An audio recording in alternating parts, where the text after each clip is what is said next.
बिस्मिल्लाहिर्रहमानिर्रहीम अस्सलामुअलैकुम students, this is Atif Ahmed, your physics teacher.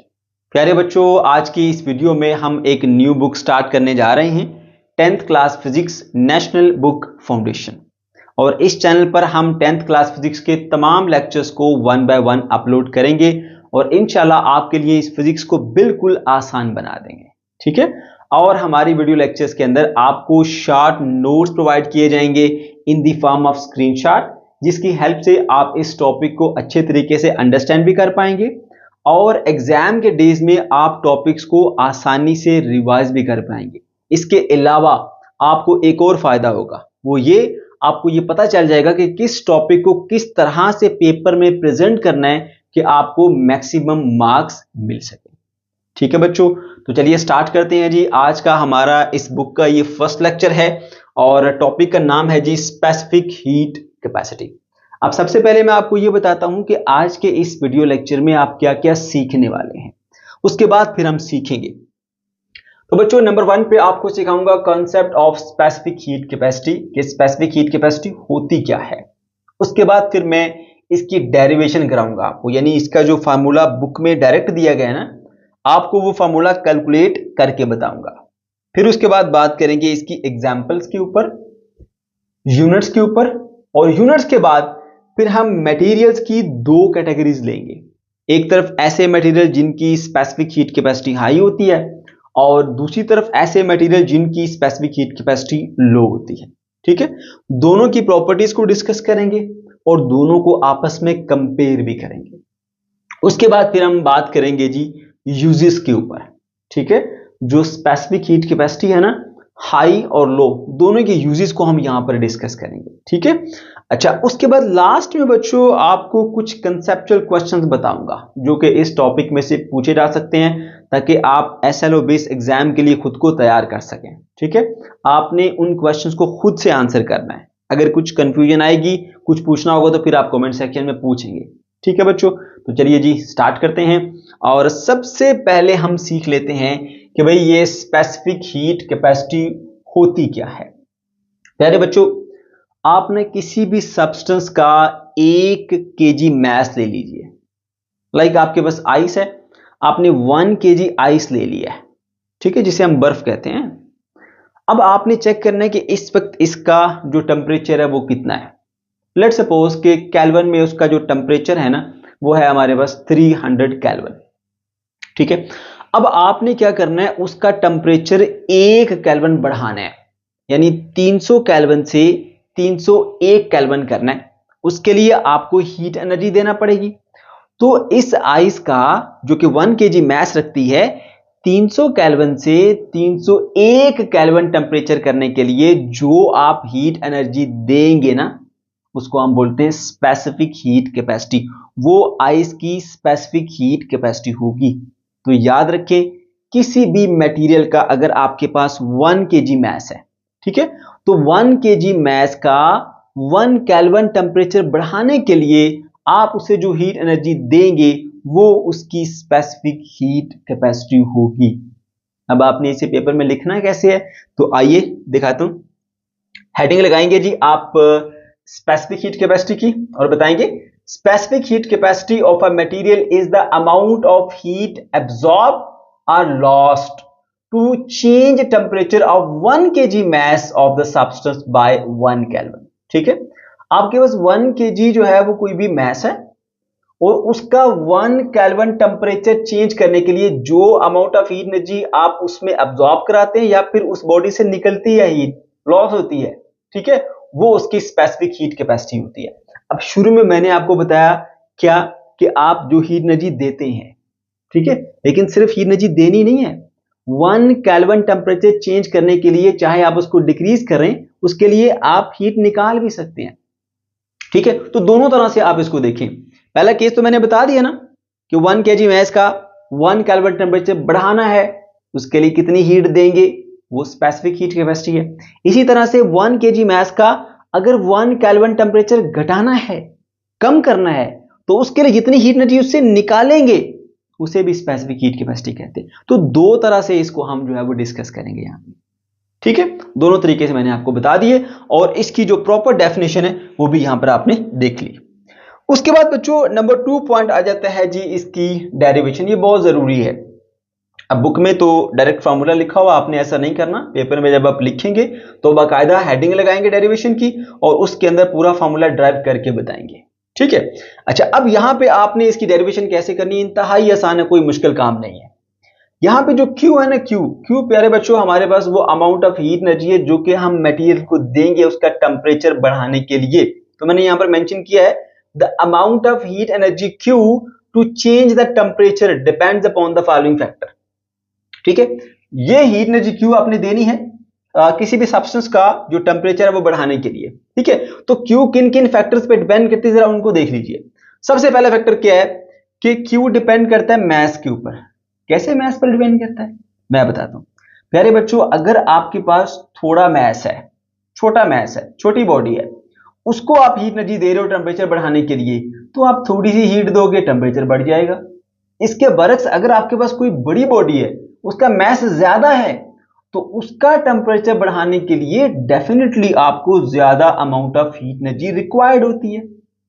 ऐसा ही है ना, इसलिए अमाउंट ऑफ हीट एनर्जी का मैस के साथ डायरेक्ट रिलेशन है। जितना ज्यादा मैस होगा बॉडी का, उसका टेम्परेचर बढ़ाने के लिए उतनी ज्यादा आपको हीट एनर्जी देना पड़ेगी। जितना मैस कम होगा उतनी हीट एनर्जी आपको कम देना पड़ेगी और आप बॉडी का टेम्परेचर बढ़ा लोगे। Number 1 factor. दूसरा, ये जो हीट एनर्जी है ना बच्चों वो डिपेंड करती है चेंज इन टेम्परेचर के ऊपर। देखो अगर आपने एक जो बॉडी है ना उसके टेम्परेचर में सिर्फ 1 केल्विन का चेंज लाना है, जो डेल्टा टी है ना, डेल्टा का मतलब होता है चेंज और टी कहते हैं टेम्परेचर को। अगर आप उसके टेम्परेचर में थोड़ा चेंज लाना चाहते हो, यानी आप यूं समझ लीजिए कि आप उसे थोड़ा सा गर्म करना चाह रहे हैं, थोड़ा गर्म करना चाह रहे हैं तो आप थोड़ी हीट एनर्जी देंगे। यानी आपने उसको 300 केल्विन से 301 केल्विन पर लाना है, 1 का चेंज लाना है, थोड़ी हीट एनर्जी देना पड़ेगी। लेकिन अगर आप उसको 300 से 310 केल्विन पर लेके जाना चाहते हो, 10 का चेंज आ गया ना, तो अब आपको हीट एनर्जी ज्यादा देना पड़ेगी।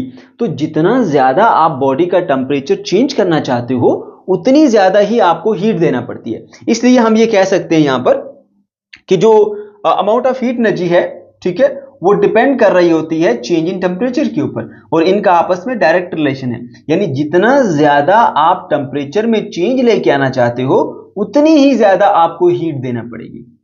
ठीक है, तो ये आ गया रिलेशन नंबर 2। आपने इन दोनों को कंबाइन कर लेना है, कंबाइनिंग 1 एंड 2। तो कंबाइन कैसे करते हैं बच्चों मैं बता देता हूं आपको।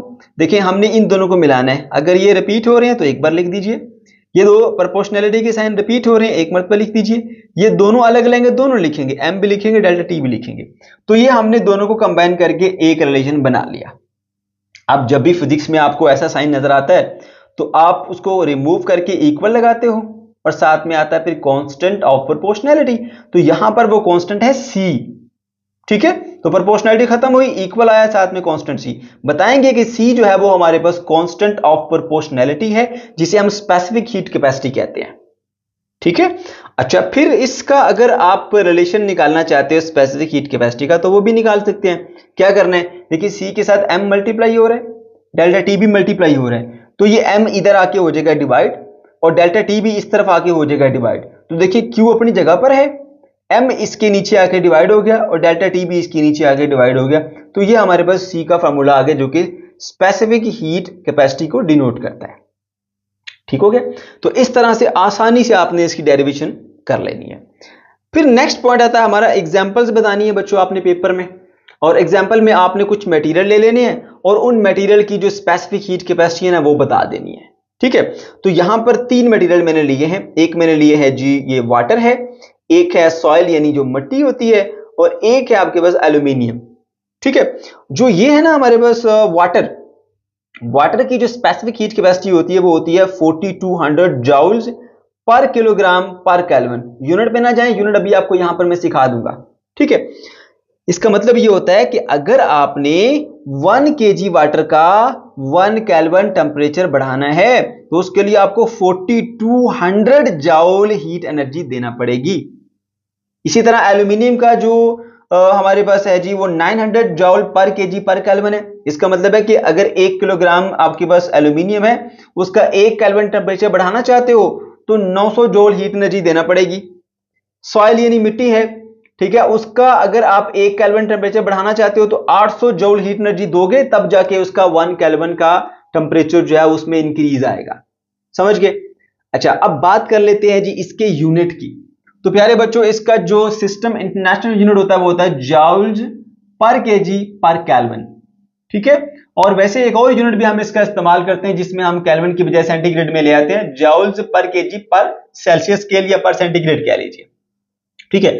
अब मैं आपको ये बताता हूं कि आपको ये यूनिट जो है वो कैसे लिखना है, आपको रट्टा नहीं लगाना पड़ेगा, तरीका बता देता हूं आपको बच्चों। देखो यहां पर है ये स्पेसिफिक हीट कैपेसिटी, और स्पेसिफिक हीट कैपेसिटी का ही आपने यूनिट निकालना है।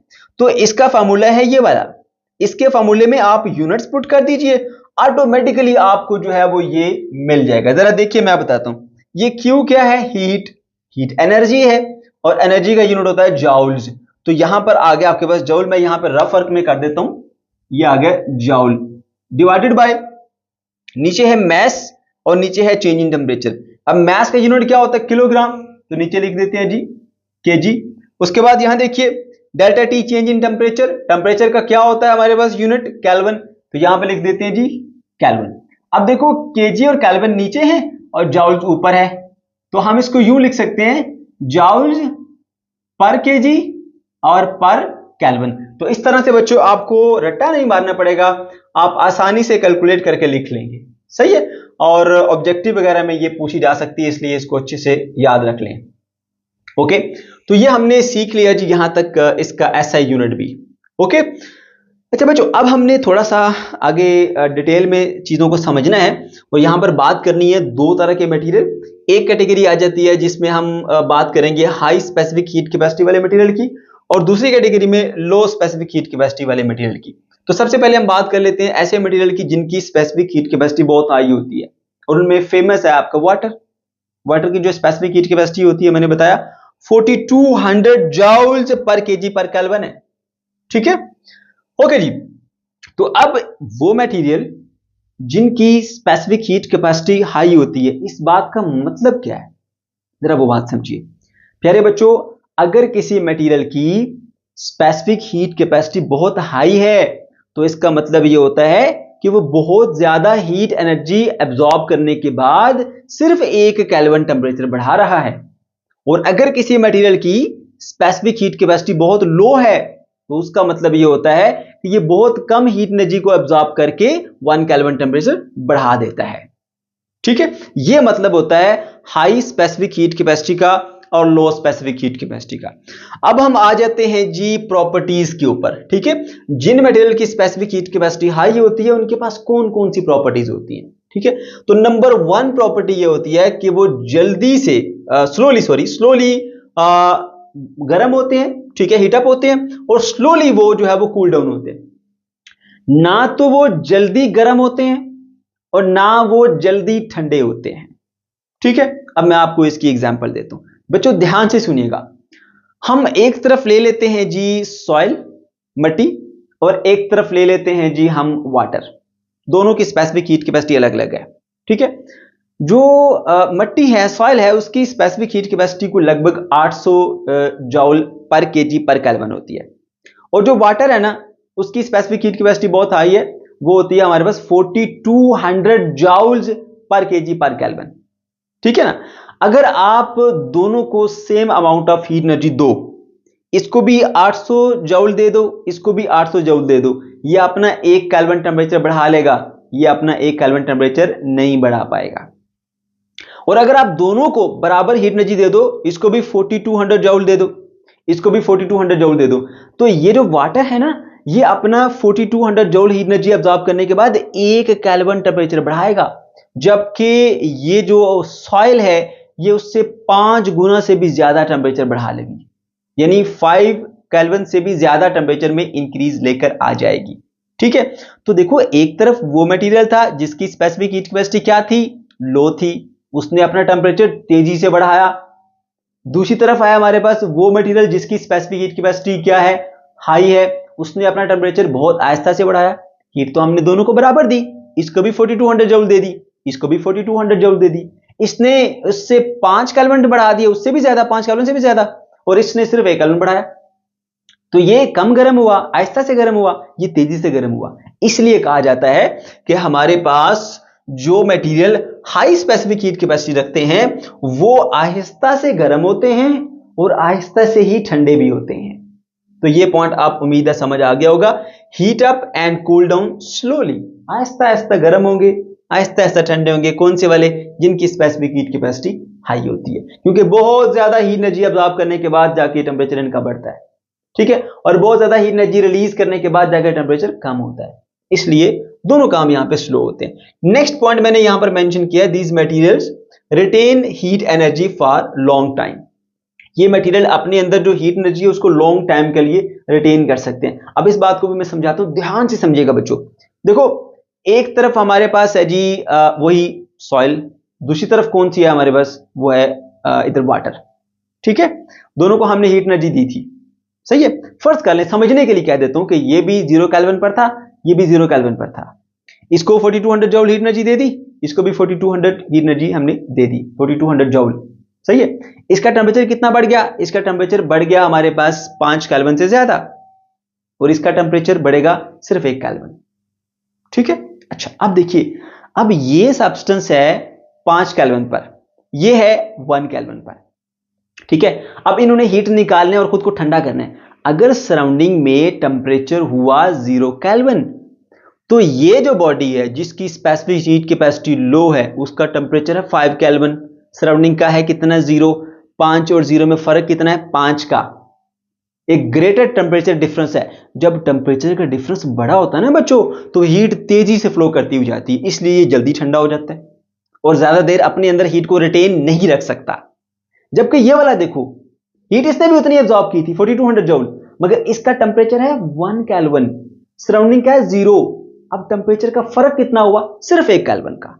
जब टेम्परेचर का फर्क कम होता है ना, तो हीट फिर आहिस्ता आहिस्ता फ्लो करती हुई जाती है। बेटे याद रखो, जितना ज्यादा टेम्परेचर का डिफरेंस होता है उतना तेजी से हीट फ्लो करती है। इस वजह से ये जो हाई स्पेसिफिक हीट कैपेसिटी वाले हमारे पास जो मटेरियल हैं, ये अपने अंदर हीट को रिटेन रख सकते हैं, अपने अंदर रख सकते हैं स्टोर हीट को, जबकि लो हीट कैपेसिटी वाले फटाफट से हीट को निकाल देते हैं, ठीक है। तो यहां पर ये पॉइंट मैंने आपको बताया भी था, क्योंकि ये हाई जो स्पेसिफिक हीट कैपेसिटी वाले हैं ना जल्दी गर्म होते हैं ना जल्दी ठंडे होते हैं। अब अगर ये जल्दी ठंडे नहीं होंगे तो जल्दी हीट बाहर नहीं फेंकेंगे, है ना, और अपने अंदर हीट को रिटेन रखेंगे। इसलिए कहा गया कि ये लॉन्ग टाइम के लिए अपने पास हीट को रख सकते हैं। उम्मीद है ये पॉइंट भी समझ में आ गया होगा। ओके, उसके बाद फिर नेक्स्ट पॉइंट है, these are useful for temperature regulation. अब ये जो हाई स्पेसिफिक हीट कैपेसिटी वाले हैं ना, ठीक है, ये टेम्परेचर को रेगुलेट रखते हैं। कैसे टेम्परेचर को रेगुलेट रखते हैं? मतलब ये कि ना बहुत ज्यादा बढ़ने देते हैं ना बहुत कम होने देते हैं। क्यों? वजह, क्योंकि बच्चों जब टेम्परेचर बढ़ने लगता है ना किसी बॉडी का, तो ये उससे हीट एनर्जी अब्जॉर्ब कर लेते हैं, और ये तो बहुत ज्यादा हीट एनर्जी अब्जॉर्ब करके बहुत कम टेम्परेचर बढ़ाते हैं, ठीक है। इसलिए टेम्परेचर को ज्यादा बढ़ने नहीं देते, सही है। तो चाहे सराउंडिंग का टेम्परेचर बहुत हाई हो जाए या बहुत लो हो जाए, ये जो मटेरियल्स हैं ये अपना टेम्परेचर तेजी से नीचे भी नहीं लेके आते, तेजी से ऊपर भी नहीं लेके जाते, ना बहुत जल्दी गर्म हो जाते हैं ना बहुत जल्दी ठंडे होते हैं। इसलिए ये अपना जो टेम्परेचर है ना उसको जरा रेगुलेट रखते हैं, मुतदिल रखते हैं, ठीक है। अभी आगे चल के ना इस पॉइंट को बड़ी डिटेल में यहां पर मैं समझाऊंगा, ठीक है। अभी बस इतना सुन लीजिए कि ये जो मटेरियल हैं ये टेम्परेचर को जरा कंट्रोल में रखते हैं, क्योंकि अगर बाहर सराउंडिंग में गर्मी है तो हीट एनर्जी ज्यादा आएगी, ज्यादा हीट एनर्जी को अब्जॉर्ब कर लेते हैं, लेकिन टेम्परेचर तो नहीं बढ़ाते बहुत ज्यादा, इसलिए जरा काम कंट्रोल में रहता है, टेम्परेचर को बहुत ज्यादा बढ़ने नहीं देते।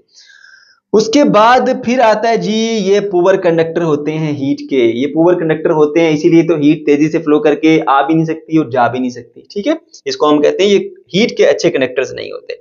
फिर उसके बाद आ जाता है जी हमारा नेक्स्ट पॉइंट, अब्सॉर्ब और loss more heat for small change in temperature. अगर थोड़ा सा टेम्परेचर में इंक्रीज लाना है ना तो बहुत ज्यादा हीट एनर्जी अब्सॉर्ब करके ये चेंज लेके आएंगे। अगर थोड़ा सा टेम्परेचर में डिक्रीज लाना है तो बहुत ज्यादा हीट को निकाल कर वो टेम्परेचर में डिक्रीज लाएंगे, क्योंकि बच्चों बता चुका हूं इनकी स्पेसिफिक हीट कैपेसिटी हाई है। जैसे वाटर था, जब तक 4200 जूल हीट एनर्जी अब्सॉर्ब नहीं करेगा 1 केल्विन नहीं बढ़ाएगा। जबकि सॉइल थी उसका 800 था ना स्पेसिफिक हीट कैपेसिटी, तो वो तो 800 जूल दे दो उसको, वो अपना 1 केल्विन कर लेगी, ठीक है। और इसको जब तक 4200 जूल नहीं मिलेगा ये 1 केल्विन इंक्रीज नहीं करेगी। इसलिए इन मटेरियल के अंदर ये खूबी होती है कि बहुत ज्यादा हीट एनर्जी अब्सॉर्ब करके बहुत कम टेम्परेचर बढ़ाते हैं और बहुत ज्यादा हीट एनर्जी निकाल के बहुत कम टेम्परेचर को कम भी करते हैं। समझ गए? ओके, ये वाला पॉइंट भी हो गया हमारा। और इसकी एग्जांपल में सबसे मजे की जो एग्जांपल है बच्चों हमारे वाटर की है। वाटर की स्पेसिफिक हीट कैपेसिटी 4200 जूल पर केजी पर केल्विन होती है। ठीक है। और उसके बाद फिर बात कर लेते हैं जी लो स्पेसिफिक हीट वाले जो मटेरियल है उनकी प्रॉपर्टीज की। अब आपको ये समझ आ गई है तो ये समझना बहुत आसान होगा आपके लिए, इजीली अंडरस्टैंड कर लेंगे आप उनको। These material absorb small amount of heat to increase more temperature।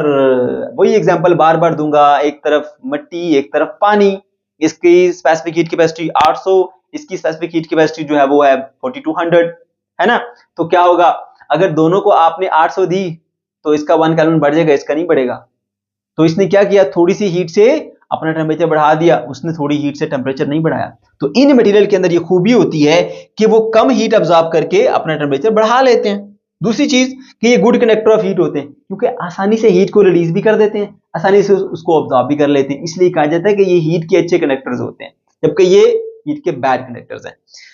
उसके बाद जी can not retain the heat for longer time. ये ज्यादा देर के लिए हीट को रिटेन नहीं रख सकते क्योंकि इनका जो टेम्परेचर है वो ज्यादा बढ़ जाता है ना, तो सराउंडिंग के टेम्परेचर के साथ इनका फर्क बढ़ जाता है। जब दो बॉडीज का टेम्परेचर का ज्यादा फर्क होता है तो हीट तेजी से फ्लो करती हो जाती है। और यही वजह है कि ये ज्यादा देर अपने अंदर हीट को रिटेन नहीं रख सकते। ये जो हाई स्पेसिफिक हीट कैपेसिटी वाले हैं ना, ये अपने अंदर हीट को रिटेन रख सकते हैं, ये ज्यादा देर हीट को रिटेन नहीं रख सकते, जल्दी से हीट को निकाल देते हैं। ठीक है। ये जल्दी गर्म होते हैं और जल्दी ठंडे होते हैं। ठीक है। ये देर से गर्म होते हैं और देर से ठंडे होते हैं। फिर नेक्स्ट पॉइंट है जी heat up and cool down quickly. अभी बता दिया आपको मैंने यही पॉइंट। फिर बात करेंगे जी metals have the low specific heat, like copper है, आयरन है, और भी बहुत सारी होंगी, मैंने एक्सेट्रा लिख दिया। तो metals good conductor of heat होती हैं और ये आसानी से हीट को लूज भी कर देती हैं, आसानी से हीट को गेन भी कर लेती है, टेम्परेचर बढ़ा भी लेती हैं, नीचे भी कर लेती हैं, इसलिए ये इनकी एग्जाम्पल में आ जाती है। फिर इसका एक जो है वो इसके यूज के हवाले से पॉइंट है, used where the rapid heating और कूलिंग इज रिक्वायर्ड। इन मटेरियल को ना आप वहां पर इस्तेमाल करोगे जिधर आपको हीट को जो है वो तेजी से मतलब कि टेम्परेचर को तेजी से इंक्रीज करना है या फिर तेजी से आपने डिक्रीज करना है। मैं आपको मिसाल देता हूँ भाई, आपने खाना बनाना है, ठीक है, उसके लिए आप फ्राई पैन का इस्तेमाल करते हैं। फ्राई पैन हमने मेटल का बनाया होता है, क्यों, उसकी स्पेसिफिक हीट कैपेसिटी क्या होती है, कम होती है। ठीक है। तो वो जल्दी से जो है वो हीट को अब्सॉर्ब करके टेम्परेचर बढ़ाता है और खाने को पकाता है। अगर उसकी जो स्पेसिफिक हीट कैपेसिटी है वो बहुत हाई कर दें तो इतनी ज्यादा हीट एनर्जी हमारी इस्तेमाल होगी मगर कोई खास टेम्परेचर बढ़ेगा नहीं और हमारा खाना अच्छे से कुक नहीं हो सकता। ठीक है। ओके जी, तो ये पॉइंट्स हमने सीख लिए। अब आ जाइए बच्चों इनके यूजेस के ऊपर। ठीक है। तो यूजेस मैंने आपकी बुक के मुताबिक जो 5 यूज है उनको थोड़ा सा शॉर्ट करके और सिंपल वे में यहाँ पर लिख दिया ताकि आपके लिए इसको याद करना भी आसान हो, क्योंकि हमारे बहुत सारे बच्चे ऐसे हैं जो वीक होते हैं थोड़े से, उनको याद करना बड़ा मुश्किल काम लगता है। तो ये बच्चों उनके लिए तो बिल्कुल एक तरह से भाई गोल्ड है ये। ठीक है। वो इसको तैयार करके अपना टॉपिक जो है वो पूरा प्रिपेयर कर सकते हैं। ठीक है। बाकी जो अच्छे बच्चे हैं जो टॉपर्स हैं उनको मैं ये सजेस्ट करता हूं हमेशा कि इसको जो है वो आप एक स्केच के तौर पे लें। ठीक है। पूरा प्लान समझ लें, उसके बाद बुक से भी पढ़ें और मजीद अगर अपने पास से इसके अंदर डिटेल लिख सकते हैं लिख लें, अपने पास से डिटेल लिख लें, अपने पास से एक्सप्लेनेशन लिख लें जो मैं बता रहा होता हूँ। ठीक है। और जो हमारे वीक स्टूडेंट है भैया आप बस यही कर लो, बहुत है आपके लिए। ठीक है। ओके जी, तो सबसे पहला यूज में आ जाता है जी temperature variation in land and coastal areas. ये जो मैदानी इलाके होते हैं और जो सहराई इलाके होते हैं इनके अंदर जो टेम्परेचर में वेरिएशन है ना वो कंट्रोल की जा रही होती है जी स्पेसिफिक हीट कैपेसिटी की वजह से। कैसे, मैं बताता हूं आपको। देखो बच्चों, अब जो जमीनी इलाके हैं ना वहां पर क्या है, मट्टी है, नीचे सॉइल है, और दूसरी तरफ हमारे पास जो कोस्टल एरियाज हैं उसमें क्या पानी होता है। सहरा में क्या होगा, सहरा है ना, समंदर के साथ साथ का जो इलाका है वहां पे होगा हमारे पास पानी।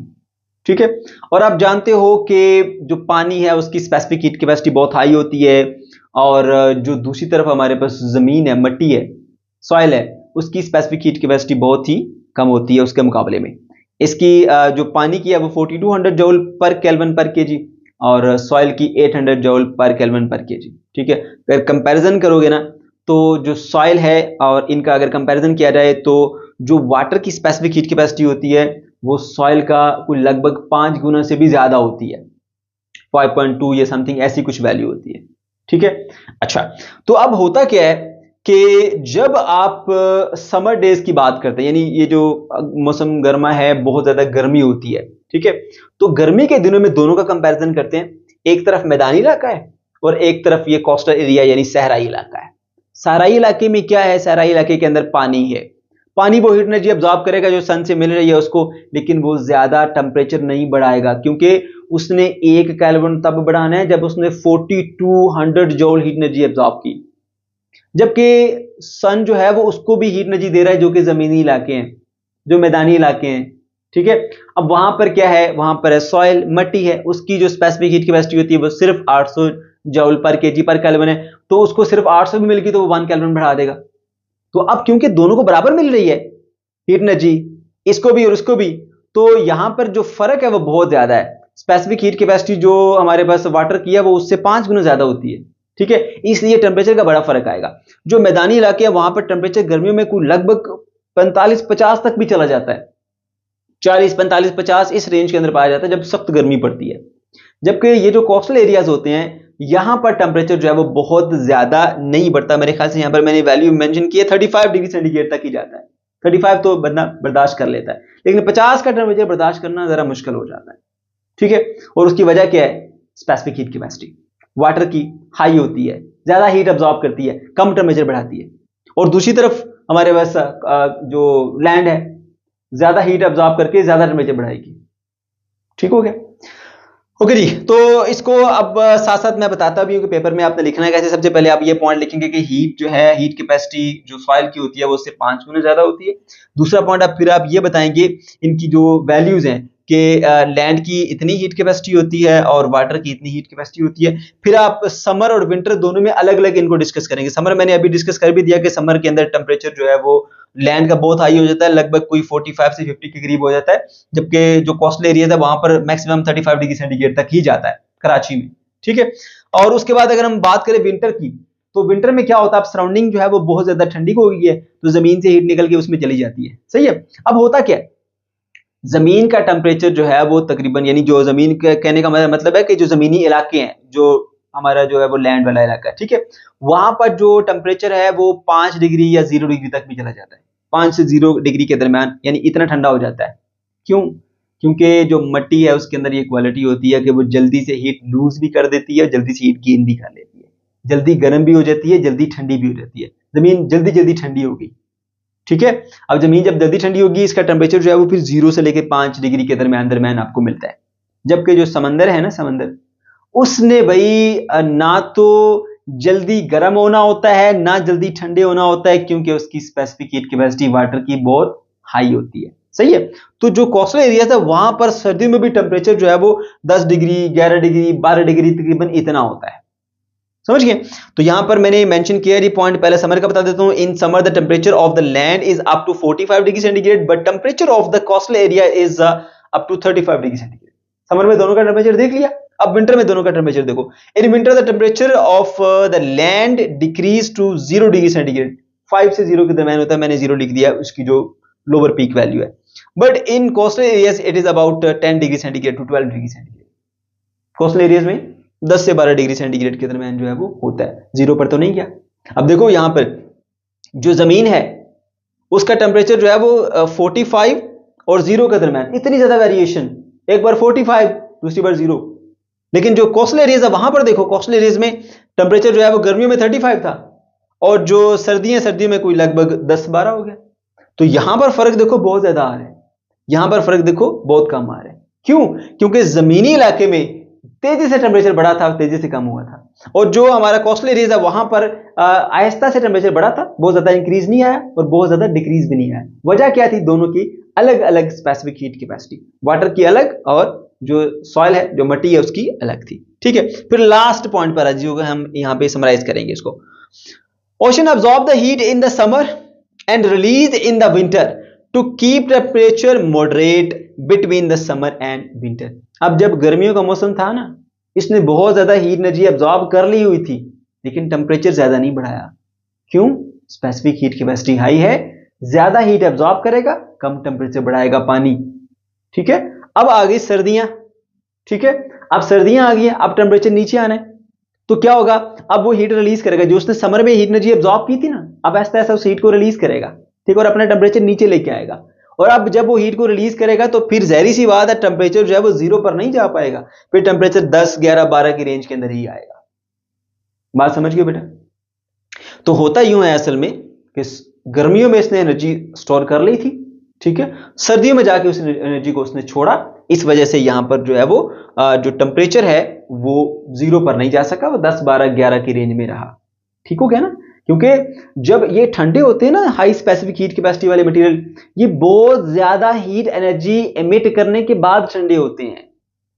जैसे बहुत ज्यादा हीट एब्जॉर्ब करके गर्म होते हैं ना, ऐसे बहुत ज्यादा हीट एमिट करके ये ठंडे होते हैं। अब सर्दियों में इसने ठंडा तो होना है, तो हीट तो फिर इसने एमिट करनी है, तो हीट इमिट करेगा, इस वजह से इसका टेम्परेचर भी बहुत ज्यादा, सराउंडिंग का टेम्परेचर बहुत ज्यादा लो नहीं होता, वो कोई 10 डिग्री, 11 डिग्री, 12 डिग्री के दरमियान ही रहता है। तो इस तरह बच्चों यहाँ पे आपने सीखा कि जो स्पेसिफिक हीट कैपेसिटी है वो बेसिकली किस तरह कंट्रोल कर रही होती है टेम्परेचर वेरिएशंस को। ठीक है, नेक्स्ट है जी फिर हमारे पास maintaining the stability of ocean and lake temperature. अब आपने जो समंदर हैं, जो नदियां हैं, नाले हैं, वहां पर जो टेम्परेचर है ना उसको मेंटेन करना है, और वो बड़ा इंपॉर्टेंट होता है जो वहां पर एक्वेटिक लाइफ है ना उसके लिए। अगर टेम्परेचर में ज्यादा वेरिएशन आ जाएगी तो जाहिर सी बात है जो एक्वेटिक लाइफ है वो अंदर डिस्टर्ब होगी। ठीक है, यानी एक्वेटिक लाइफ का मतलब है जो आबी हयात उसके अंदर रह रहे हैं, ठीक है, उनके लिए फिर मसले मसाइल हो सकते हैं। तो अब क्योंकि यहाँ पर ओशन में या नदी नाले जो भी हैं वहां पर पानी होता है, पानी की स्पेसिफिक हीट कैपेसिटी बहुत हाई होती है, तो बाहर चाहे बहुत ज्यादा गर्मी भी पड़ जाए या बहुत ज्यादा ठंड भी पड़ जाए बाहर, तो ये अपना जो टेम्परेचर है वो तेजी से कम नहीं करता, ना ही तेजी से बढ़ाता है। यानी थोड़ा बहुत वेरिएशन तो लाता है, लेकिन कोई सिग्निफिकेंट या बहुत ज्यादा वेरिएशन इसके अंदर नहीं आती जिससे एक्वेटिक लाइफ जो है डिस्टर्ब हो सके। तो इस तरह से जो एक्वेटिक लाइफ है वो हमारी सेफ रहती है। तो आप इसको लिखेंगे पेपर में, ocean heats up and cool down slowly due to the large specific heat capacity of water. क्योंकि ओशन में पानी है, हीट कैपेसिटी उसकी हाई है, तो वो तेजी से उसका टेम्परेचर हाई भी नहीं होता और ना तेजी से वो उसका टेम्परेचर जो है वो डाउन होता है। ठीक है, तो इस तरह से this prevent the change in temperature and provide the suitable environment for the aquatic life.